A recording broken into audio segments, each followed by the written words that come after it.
guys, this is Comic Uno. Today I'm doing a review for the Superior Spider-Man issue 14. Let's talk about this issue, but before I start talking about this issue, have a little update that I have. Comic Uno episode 6 is where I review every comic book I read in 1 week in one show. And the exclusive comics only for episode 6 of Comic Uno is Scarlet Spider issue 19, Ultimate Comics X-Men issue 29, Young Avengers issue 8, and Wolverine and the X-Men issue 33. So if you want to go check out those reviews, go to Comic Uno episode 6. But let's talk about the Superior Spider-Man issue 14. I was kind of excited for this issue, even though I'm not a big fan of Superior and what I've described to people and why I'm still reading this series. First of all, I think there's going to be something big that happens. And second of all, I love the supporting cast for this series. And I love the world of Spider-Man, even if I don't love the current Spider-Man. So, and I was excited for these minions. Come on. I was like, how are they going to do this? And wouldn't you want to see the Despicable Me minions try to fight these minions? I would love to see that crossover. Never would happen because Marvel's owned by Disney, but I would love to see those minions defeat these minions. Tell me in the comments below if you would like to see that. But yeah, obviously I really like this cover. He has a new costume, kind of similar to Spider-Girl's costume, if you could tell.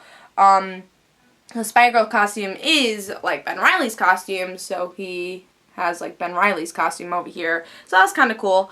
I like the cover a lot. Some people don't like Ramos's art. I think he does a really good job for Spider-Man's comic, so I really have nothing to complain there. I don't think he's the best for the series. I think Stegman probably is the best for the series, but definitely not the worst artist here either. So he's very good with Spider-Man, so I like the art here. Let's talk about the story. So Spider-Man, he's got his minions, and he wants to finally defeat Shadowland, defeat Kingpin, and Hobgoblin. So really this issue is just a big battle between them, showing that Spider-Man has his robots, and how he can control J. Jonah Jameson, because he's like, hey, I'm going to do all this, and you're going to back me up, because I'm going to blackmail you. And J. Jonah Jameson's like, really? Spider-Man is blackmailing me, and I can't do anything about it. But anyway, so he has his robots, he got his minions, he's got his other, little spiders. So it's just a big battle. Kingpin and, Hobgoblin both run away, and Kingpin, devised his own death because he has a look-alike, and, now everyone's gonna think that Kingpin's dead. And now Shadowland is all clear for the regular citizens, and everyone's happy, and they're having a good life now that Spider-Man saved the day. Now, cliffhanger here is that Green Goblin is back. Yes, I'm gonna, spoiler alert, Green Goblin is back. We all already knew he was back, but in a new way.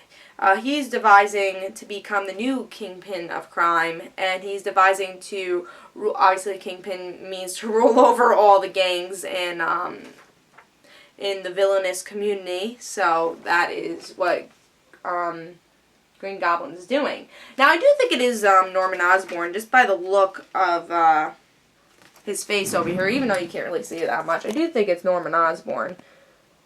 We'll have to see, but some people were speculating that this could be like Peter's chance to go in someone's body, and he could be like Green Goblin. I don't see that happening yet, because this seems like Norman Osborn. Peter definitely wouldn't devise a plan like that. So, we'll have to see how Peter does come back, but I don't think it's going to be through a Green Goblin route. But I think it's going to be really interesting to see how Superior tries to fight Green Goblin. Now, that could be interesting. Maybe they'll change minds, and Dr. Octopus would be in Green Goblin's mind, and Green Goblin would be in Spider-Man's mind. Now that would be confusing as hell. But yeah, I thought this issue was okay. I thought it was pretty good. It wasn't solid. It was a little bit below solid. It's a little bit of a filler issue in my opinion, but I like seeing the minions, honestly. I like that Spider-Man has minions now. And no one in their right mind, everyone's just like, oh, Spider-Man's a little different, but not totally different. So, I mean, now he has minions. I don't know how that's going to work, but I'm excited to see that. Still don't like Superior. I kind of like what he's doing, though, at some aspects, making somewhat of an interesting story with J. Jonah Jameson, blackmailing him, but I'm still kind of angry that no one's figured it out yet, and I feel like that's not realistic at all, and we haven't really seen the supporting cast for, like, I don't know, 12 issues now, so I was really disappointed with that so far, especially since Carly should know that Peter there's something wrong with Peter. So I'm hoping we get a story arc soon, realizing, hey, supporting cast, you're not stupid. Come on, Mary Jane, you're not stupid. Like, I don't know why the writing here is making the supporting cast kind of stupid, and really, that's one of my gripes with this series. But, yeah, it's a little bit of a filler issue here, but the ending, obviously, is not a filler issue, but destroying the Shadowland wasn't needed, no, but it's kind of fun. So I do recommend this issue, especially if you read Shadowland and you thought that was a waste of time. At least I finished some stuff here. If you like Green Goblin, definitely recommend it. Doesn't really progress the story that much, but it's a good issue. I give it a 3.5. Art's pretty good here. It was okay. It was good. So I'm going to give it 3.5. Hope you guys enjoyed. This is Comic Uno, guys. Don't forget to follow me on Twitter for Comic Uno and the Ryan situations, and I'll see you guys later. Bye.